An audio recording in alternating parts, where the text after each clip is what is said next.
So today is Jamie Sue's birthday, and like many other creatives, I see it happening all over the place. I see people doing live readings. I know there's a hashtag book talk going on, and lots of different things. So everybody's trying to do what they can, and in this really chaotic time. But I asked Jamie what she would like me to read for her birthday, and she chose a story of mine in my collection, The God Beneath My Garden, called Bluebottle Summer. Now, over the past few years, I've been including author notes. I've always enjoyed reading author notes, and it seems that fans and readers are really appreciative of me including those things, like to hear a little backstory. Bluebottle Summer was is the first short story I read to anyone in the horror community. I met Brian Keene a little over 20 years ago, and I met him at a speaking engagement locally here in York. And a couple of weeks later, he invited me to a party at his place. I didn't know a single person.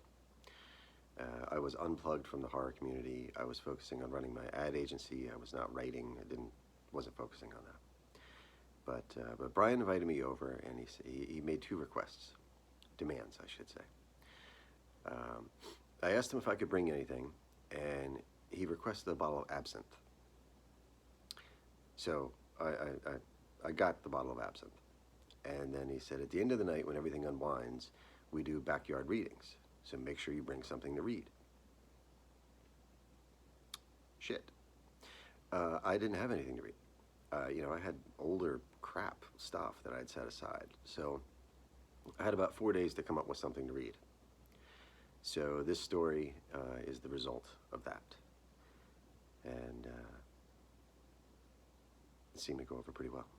So this is Bluebottle Summer. I turned 15 this summer. The locust came out a month ago. The crops went to hell, and the Kansas City Royals are getting their ass beat. This summer, I got my heart broken by a dead girl. Bluebottle, Iowa is a shitty little smear of a town. It got its name from the first settlers, who for whatever godless reason decided to stake their claims on the slate-littered ground of this area.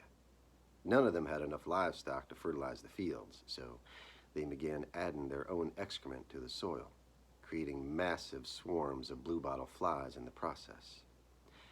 It is a town literally built on shit. If you drive through town at 55 miles an hour, it'll take less than 10 minutes to get from the welcome to the thanks for visiting signs as you leave. There's 4 gas stations, 2 diners, a beautiful salon/barbershop, 1 Methodist church, and for entertainment there's a titty bar called the Foxy Lady. Of course, it's only open Saturday nights, and I've heard the 2 girls dancing there have about 20 teeth between them. Unless you work at one of those places, there's only a few other options for work. If you want to bust your ass your entire life, die with a farmer's tan and an overdrawn bank account, you could grow corn. If that doesn't suit you, there's the grain mill, or working at Firemark making industrial heating parts, breathing in asbestos till you can't take a shit in the morning and cough up blood every night. We moved from Des Moines when I was 7, just after my mother was killed. She grew up here and was brought here to be buried. To be honest, I think the only reason we moved to Bluebottle was my father's attempt to try to be close to her in whatever way he could. He rarely talked about her at all, except some nights when he got shit-faced on rock and rye. I still have faded marks on my lower back from his belt buckle, reminding me not to stay around too long when he drank. He'd start swaying slightly, then stop and stare at me accusingly with his glassy, bloodshot eyes. He didn't always get angry. A lot of times he'd sit in his easy chair and cry to himself, holding his knees and curling up like a lost child. I'd sit upstairs and wait, listening to him, hoping to hear him say something about Mom, something I didn't know about her, but he never did. Most often he slurred through his tears about a life without answers, screamed at God. I know he didn't mean to yell. He didn't mean to beat me. It was just memories of a bad death. By the next morning, he'd be fine again, and we'd be back to having a silent breakfast before he went off to work at the grain mill. In the time we've been in Bluebottle, my father never brought another woman home. As far as I know, he never dated. He wore grief on his face like a birthmark, and I think it scared people away. My dad's brother Frank also lived here. When Mom was still alive, we all used to go camping together for a week each summer. My father would usually drink too much and pass out by the campfire, slumped over in a lawn chair. But Frank and my mother would stay awake long after I was in my sleeping bag. Frank never married. As brothers, he and my father couldn't have been more different. He always had a piece of licorice or a cold can of pop to give me, a new joke to tell or some funny story. Frank treated me okay, but he was always a little odd in his ways.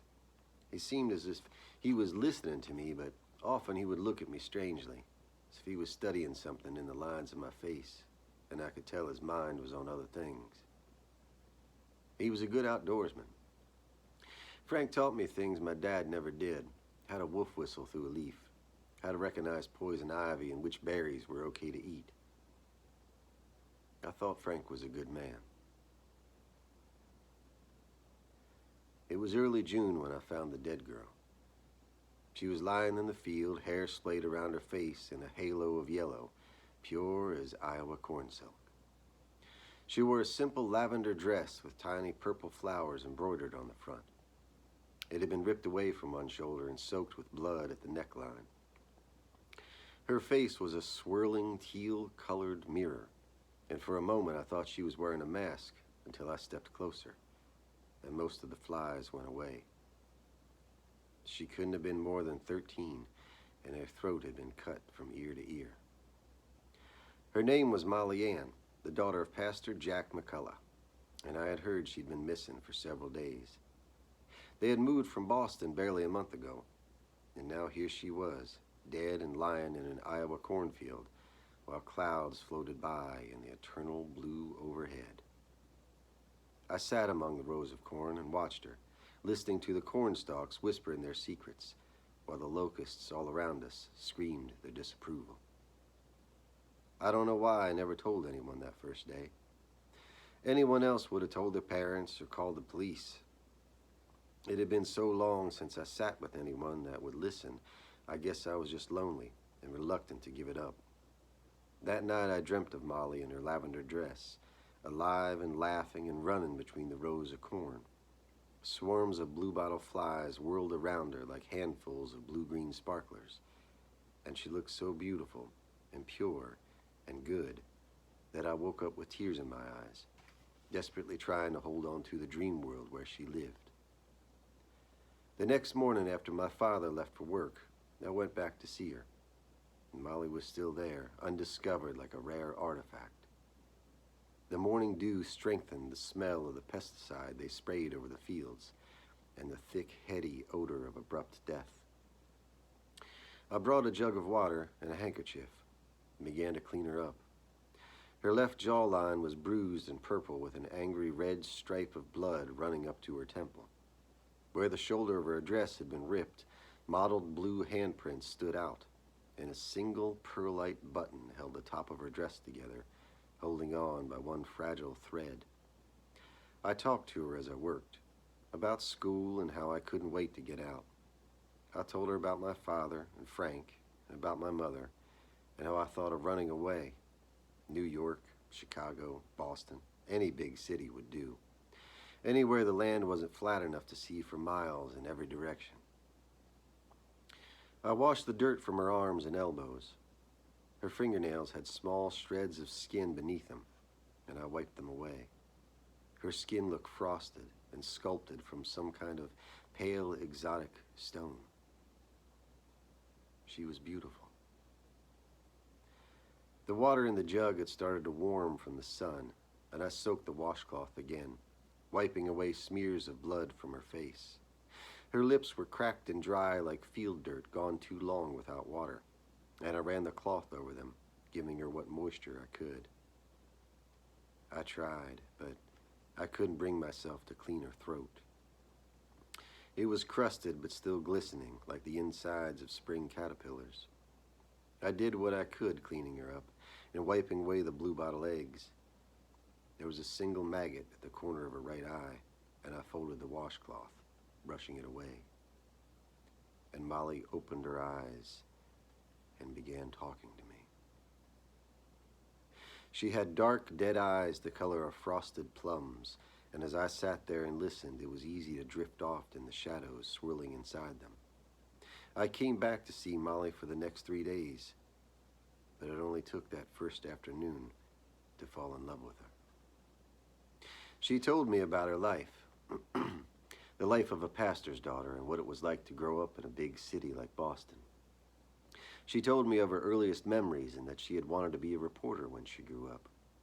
Her favorite color was purple, and she loved horses more than anything else in the world.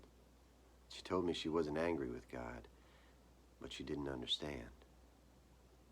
And Molly told me what happened. There had been 3 of them, she said, all wearing high school letter jackets. They stank of sweat and hard liquor and cigarettes, and they started teasing her as she walked home from school. It was nothing but words until one of them pushed her into the cornfield, and she had fallen to her knees in the rocky soil. School books and papers scattered in the dirt. In the cornfield, she disappeared, and they began chasing her, whooping and hollering behind her like jackals. Molly ran until she almost reached the gravel road on the other side of the field, and that's when they pulled her to the ground and held her there. With the 3 of them, she didn't have a chance. When she finished telling me, Molly put her head against my chest and cried cold tears, and all I could do was hold her. She pleaded with me that day to help her. She asked me to kill them. All of them. Late that night, I snuck out of my house. A Royals game was on, and I knew my father would be passed out long before the 9th inning had even started. I took his axe from the hall closet and went to the house where Molly had told me to go. All 3 boys were there just as she said they'd be, and like most homes in Bluebottle, the front door was never locked. After my axe bit deeply into the first boy's chest, the second boy fell like a sapling willow.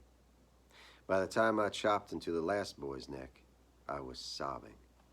I could feel Molly slipping away from me even then. All I wanted was to hold her one last time and tell her it was all right. Everything was all right now.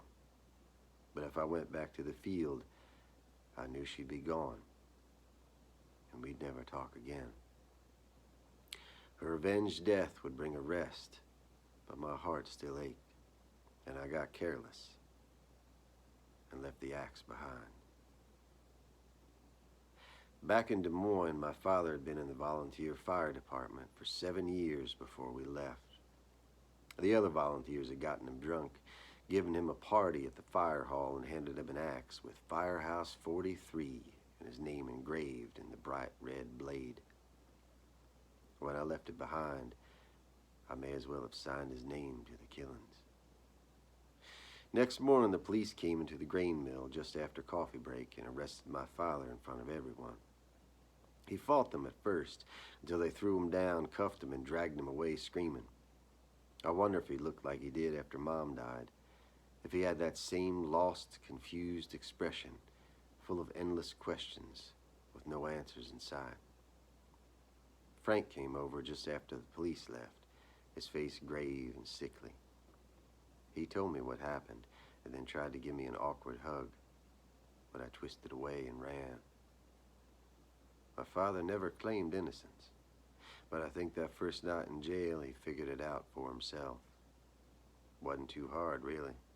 I mean, hell, there was only 2 of us in the house with the axe. The official statement the next day was that my father broke a piece of the metal bed frame in his holding cell and slashed his own wrists. I'd like to think he did what he did because he loved me, that my father's last act was to try and protect me by taking blame for my actions. I'd like to think it, but it's just not true. I think he was just tired of living with so many unanswered questions.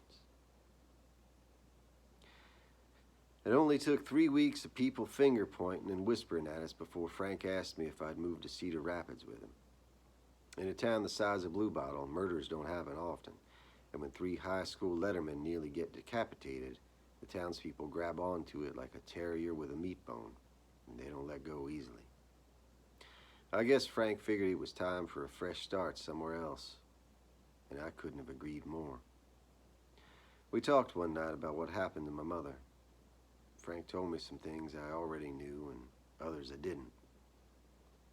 He said my parents fought a lot when I was a baby. Normal stuff about money and bills, but mostly about my father's drinking. I don't remember it, but Frank said my father hit her sometimes. My memories of her death are sketchy at best. Seeing her lying on the cheap yellow tile of the kitchen, eyes wide and staring at nothing and everything all at once. Policemen all through the house, loud squelch of their walkie-talkies.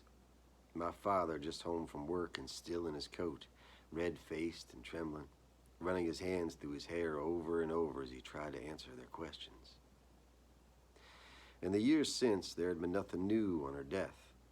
No dramatic breakthroughs or promising leads. My mother was just another unanswered question stuck in a case file somewhere. Frank gave me that odd, puzzled stare for a moment before wiping his eyes and leaving the room. He came back with 2 dishes of ice cream, and we spent the rest of the night in silence. I used to go a lot when I was younger, but I hadn't been to my mother's grave in over a year. If Frank and I were leaving Bluebottle, I thought the proper thing to do was to visit her again before we left. But of all the times before, I don't know why it was that last visit when my mother chose to talk to me. To be honest, I think it was Molly that started it. She undid some tethered restraint inside me that changed things forever. There were some coffee-colored flowers at her grave, long since dried up and bleached to color by the sun. I sat and ran my fingers over the chiseled letters in her granite headstone, and as I watched, my mother rose up to greet me. Her eyes were black-green pits, the scaly gray skin on her face riddled with holes and pockmarked from insects and time. She wore a simple ivory brooch at her neck and a black evening gown that caught on her thin collarbones. Her dark hair draped in ringlets to frame her face, and her scalp had a slight lilt to it like an ill-fitting toupee. When she began talking, her words came out in dusty, croaking whispers, and I had to lean closer to understand. I sat there the rest of the day, listening to her speak, listening to her ask for an avenged death. It hadn't mattered to Frank that she was married, that it was his own brother he was betraying. Frank had fallen in love with her, and for a time she with him. Mother told me about their affair, the letters, hushed phone calls, and sneaking around, and getting pregnant with me. Frank's endless pleading to run away, and her constant refusal, even though his love was turning to a black, bitter rage.